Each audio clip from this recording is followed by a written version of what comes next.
welcome back to another episode of Maven Talks. And today we have amongst us a dynamic entrepreneur, Mr. Yash Batra, who is CEO and founder of Garniche. Hi, Rakshit. Thank you so much for having me. Thank you very much for coming here. Yeah. Okay, let's start with a little bit of your background. The journey started in the very third year of the college. I'm a computer science graduate. So me and my three friends went to Goa and we witnessed a strange restaurant over there, restaurant lounge over there. So the strange thing in that restaurant was there was no waiter, there was no manager. So how does a person order? So they have a tab embedded on the table, and all you have to do is just press on those dishes, and waiter or the chef from inside comes and serves you on the table, right? So that was a very unique experience because when we had a word with one of the person who was in charge there, so the person said that major of the noise or nuisance was created not by the people who are coming, but by the staff who's roaming around taking orders or chatting in between. So just to give more pleasure and more experience to the guests, so all the staff was came back. We did a not to have this kind of experience at home. So Yeah, from there on, the journey started, and we did a brief research about what all could be done, how experience could be provided, which all people to be collaborated with, and there on the journey started. great. So let's what exactly Garnish is and how did this name come to your mind? So when we talk about, let's say, when it's a royal dining experience at customer's place in which five-star hotel experience chefs cook right in front of you, and chefs bring all the raw material ingredients with themselves, so not even the salt is required from your side. Okay. And like, how does the whole system work? Like, if I am a customer, Mhm. what do I need to do? All you need to do is just place the order. Yeah. Basic three steps: choose your date and time, choose your cuisines that you would love to have, and any specification. For example, because the biggest advantage that we have is we have customized cuisines and customized menus and customized dishes according to a particular guest. For example, if you don't like a particular ingredient in your food, so that can be completely removed. So the food that you actually like will be served right in front of you. अगर वहाँ पे लिखा है कि 500 grams of cheese would be added or 500 of grams of onion would be added, it will be added, irrespective you like it or not, right? Where in our case, all the ingredients, starting from the base, irrespective of if you don't like some, let's say, cumin you don't like, or any kind of garnishing you don't like. So everything is prepared according to your customization, and that's the a real cherry on the cake, that the food which you actually imagine or love having is being served. Great. And like you had an idea, like you told us, but I guess idea is not enough to maybe like idea is not enough that I could create a business out of it. It needs certain inspiration or motivation behind that. So what was like the inspiration that you started this? Like it was just a raw idea, but you like brought it into a big reality that is Garnish now.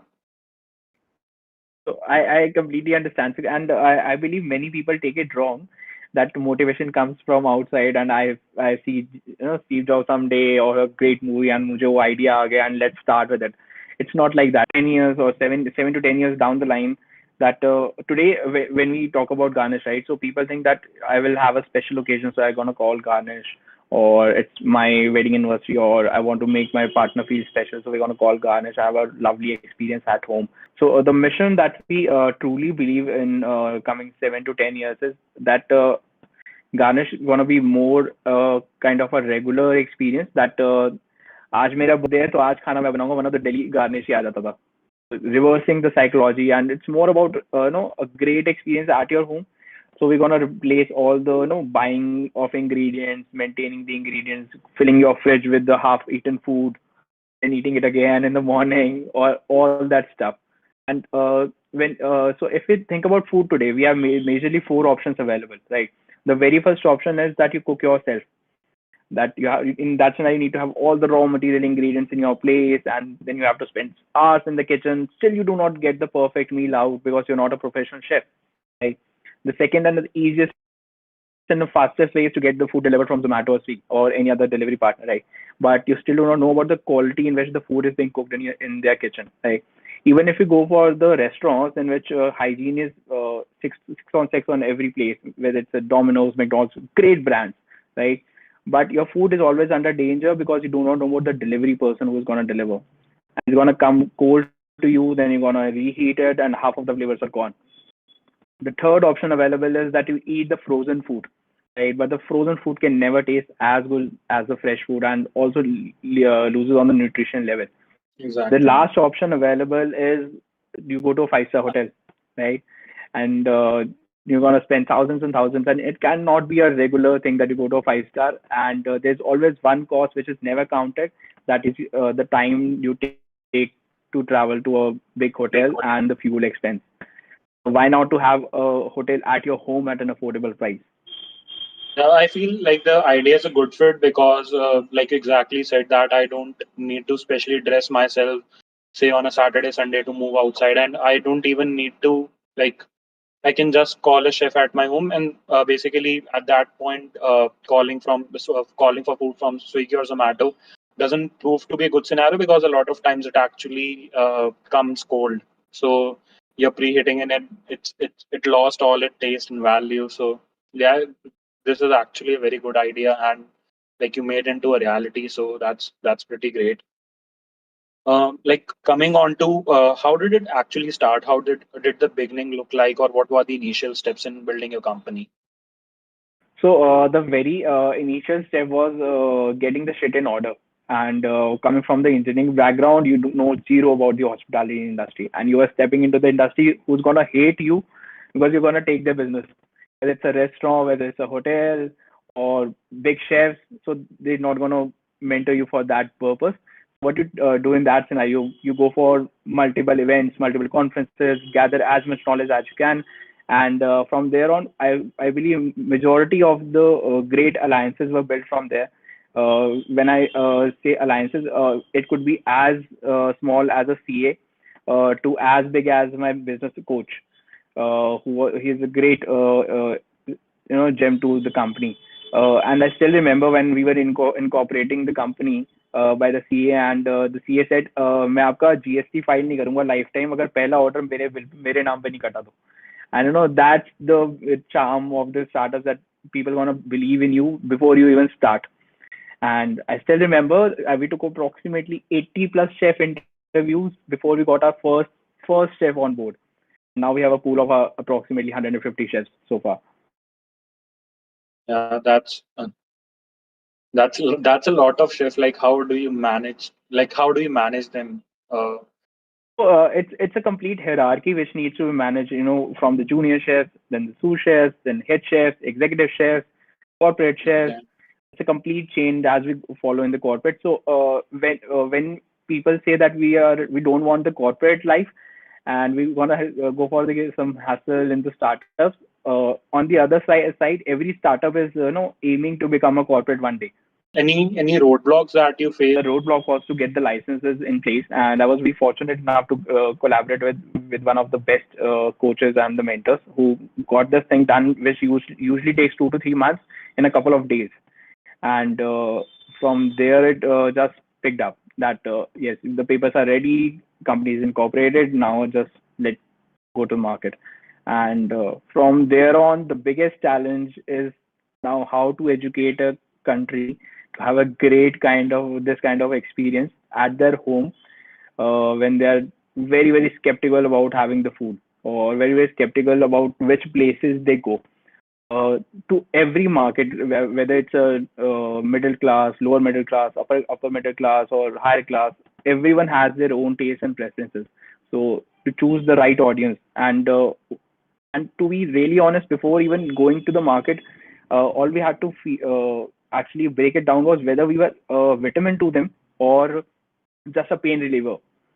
I to just give a background of it. So every company or every startup, right, that comes into the market, either they are a pain reliever, they help you do something fast that saves your time, and the other is there's a vitamin, right, that they add on to the feature. For example, when you talk about Uber, they relieve your pain of getting from one place to the other, right? Imagine a lady on the airport at 11 p.m. in the night. She needs a safe travel, and Uber is there to help her out. It's a necessity, right? On the other side, when we think about, let's say, Zomato, it's a food delivery thing, right? 5 years ago or 6 years ago, food delivery was not that much into the action, right? It was just an enhancement that you, if you don't want to go out, to get it delivered at your home. But now it's a very common thing, very common practice being done. So before starting, you need to be very, very particular whether you are a pain reliever, that you're adding on some of the enhancement to the current feature, which relieves someone's pain, or the vitamin to the industry. Yeah. There's a very good question by Karan in the chat window.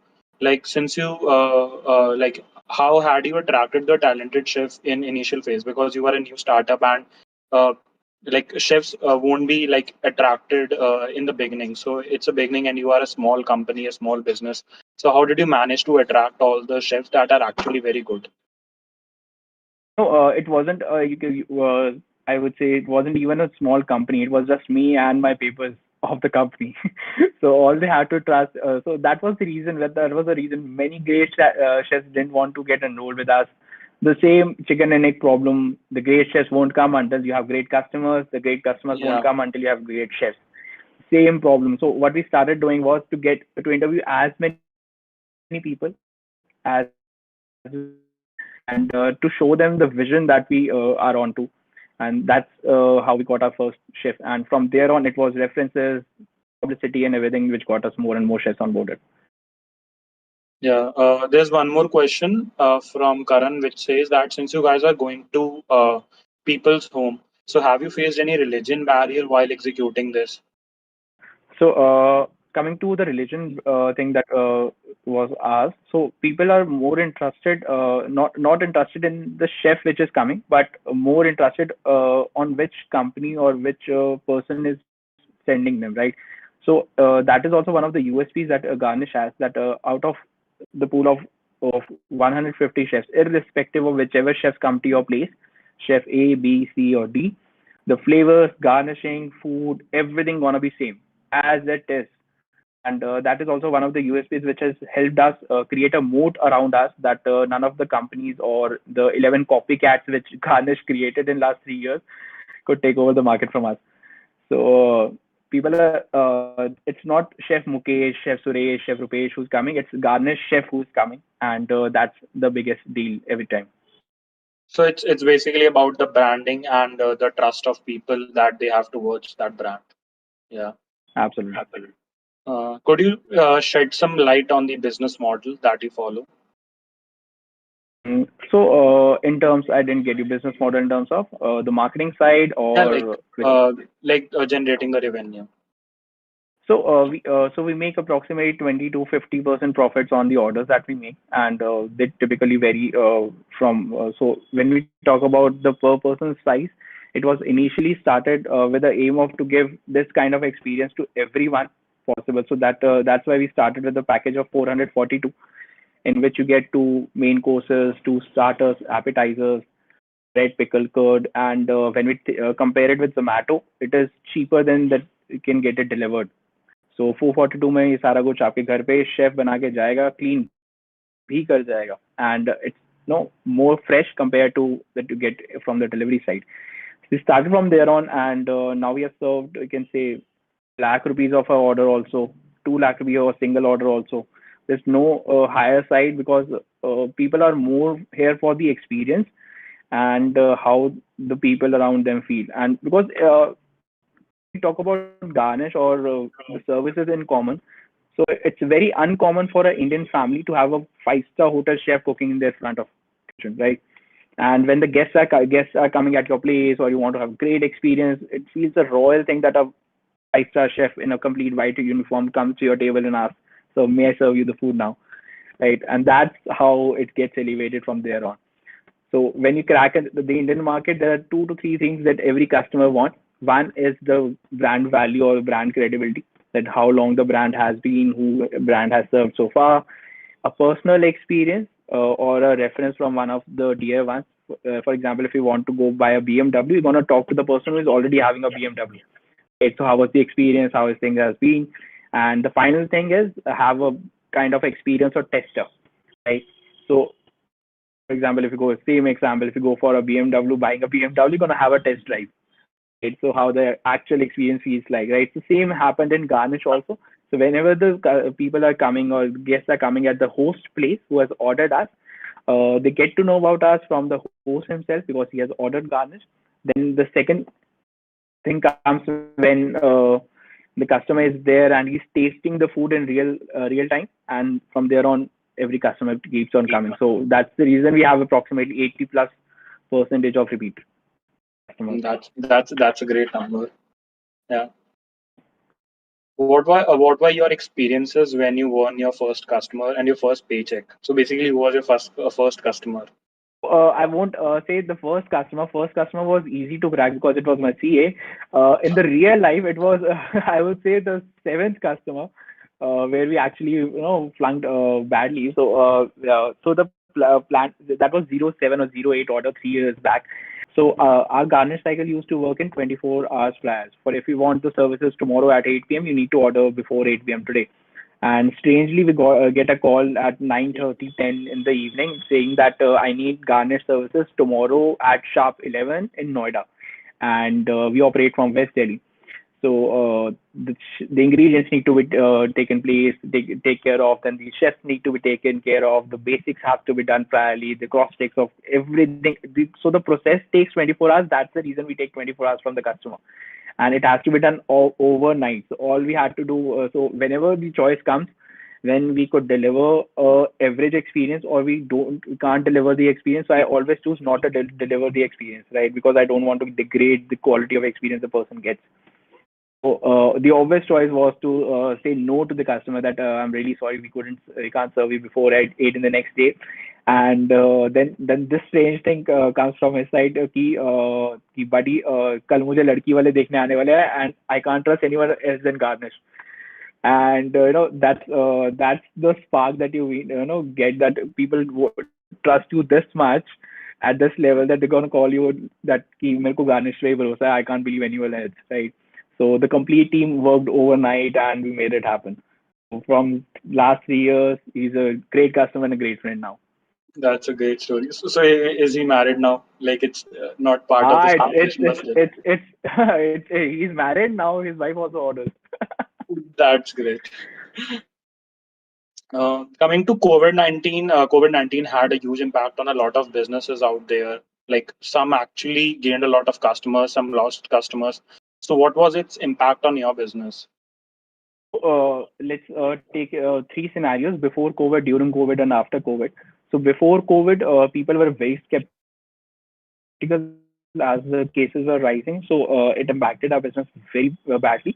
When we switched towards the second phase, that is during COVID. So we switched, tweaked our business model in some manner that we started serving the COVID patients in many hospitals, NGOs, and the real. So we were serving approximately 2,000 to 2,500 people every day in COVID, Wow, and roughly approximately 1 lakh people in the last 1 month.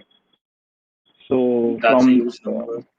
that and the complete credit goes to the team who has been working day in and day out to make this happen, and to take all the precautions that because we don't want us to be the carrier of the things that we are trying to protect. Okay, so that is one of the biggest thing that we were very keen and very looking forward to. And after COVID, the things have taken up very fast. Now I would say people are waiting for 7 to 8 days before they get a garnish slot. So that's the pace that we are seeing so far now. Okay, and what's the plan going forward? Like, how does the future of Garnish look like? Because you need to scale, and there are a lot of things that you'll have to take care of. Yeah, so we have received many options when it comes for scaling it, and we are also planning to launch one more vertical. So Garnish has three verticals as of now. One is the dining experiences at customers' home. Second is a web series in which we host great chefs and their stories. And the third vertical would be having great products in the retail industry. So going ahead, I would what I could think is that we're gonna go for launching the third vertical in the coming December winters, and from there on expanding all three in different cities and states. So we have been getting the franchise offers as well, and franchise fully owned, fully operated, and partially operated as well. So we are looking forward to it, but we need to be really, really strong in our grounds, home grounds, so that if everything falls, anything falls back, we are strong Yeah, here. sure. Anything that you feel you could have done differently in the beginning, like when you started? Do you think that there are some things that I must have known, or some mistakes that I must have avoided that could have served me in the longer run? Rakshit, I'm audible, right? Yeah, you are Hello. audible. Sure. So the biggest lesson that I've learned so far is that you need to get your team together as early as possible. Doesn't matter that you're getting revenues or not, but it's the team, it's the core team that holds everything up. So we took approximately 8 months to get the core team. I would now, if it falls down, I'm going all in to get it back in 8 days. Oh, that's great, because I guess a lot of people just want to see results in 2 days, and that doesn't happen. Like, you need a lot of patience. Like 8 months is a great Absolutely. amount of time to reach at that phase, but the on the brighter side, you have a strong team now. So in case, like you said, if anything goes sideways, you have a net of people to fall back and maybe like depend upon. Yeah. That's also one of the reasons that we didn't want any average thinking in the system. It's not about credibility or great person coming from great universities or great companies. It's all about whether the person is able or willing to do the work after hours or not, or whether he's coming from just 9 to 7, or whether it's just coming for the paycheck that they're delivering or giving him every month. So and that's also one of the reasons that we have got maximum numbers of 5 stars reviews across India that any startup or any company has achieved in last 100 years. Right? So it's 140 reviews, all 5 stars, and all by the genuine customers. Yeah, So I believe 8 months was definitely necessary for this. exactly. It paid in the longer run. Yeah. Absolutely. Any advice for young entrepreneurs out there? The only advice I would give is that it's not that easy to get things in order. It's not easy to bring the idea in reality. It, Today also, when many of the systems are still set, there are still setbacks in many things when we go for scaling up or adding new features or any additional things to the product. So whenever you're planning to go for the entrepreneurship, you need to be very, very sure that there's no plan B for you, right? So in case you're having any plan B, then entrepreneurship is definitely not for you. So you need to be all in basically. और absolutely, if you know कि Twitter में job है, amazon में job है, अच्छा ये 6 महीने नहीं चला, तो I'm gonna fall back to that, वो definitely नहीं चलेगा 6 महीने में, वो maybe एक साल में भी नहीं चलेगा, right? So and if you give up in that first year of 15 months early, it's not gonna work in real life. Yeah, like even to Amazon, it took 4 years to basically build that foundation, and it actually worked in the fifth year. So you don't know actually when it would work. Yeah, That's definitely true because everyone's journey is different, everyone industry is different, everyone is getting different things on the table, right? So if we talk about Amazon is a great example. It took 25 years to build, and that's my age now. Right? So that's the journey of Amazon so far. Right? When we talk about on the other side, when you talk about Tesla, right? Tesla took a huge, long time to get on grounds, and now it's a great company. But two of the Tesla employees are now building the batteries which can be reused in the Tesla cars, right? And it took almost 11 months, and now they are almost ready to go for the IPO. Right. yeah, So everyone's journey is different, everyone's product is different, and need not to compare yourself with any other company or in the industry, right? Everyone got their own life cycle. yeah. So these were all my questions. Anything you have to add or say? No, that's all I would like to say, and let's see what future holds for every one of us. And if there's any other question that I would. No, that's all from my side as well. So thanks a lot for joining and like sparing some time here. like your story would definitely serve as an inspiration for young entrepreneurs out there. It's a complete honor. Thank you so much for having me. Thank you very much. Okay.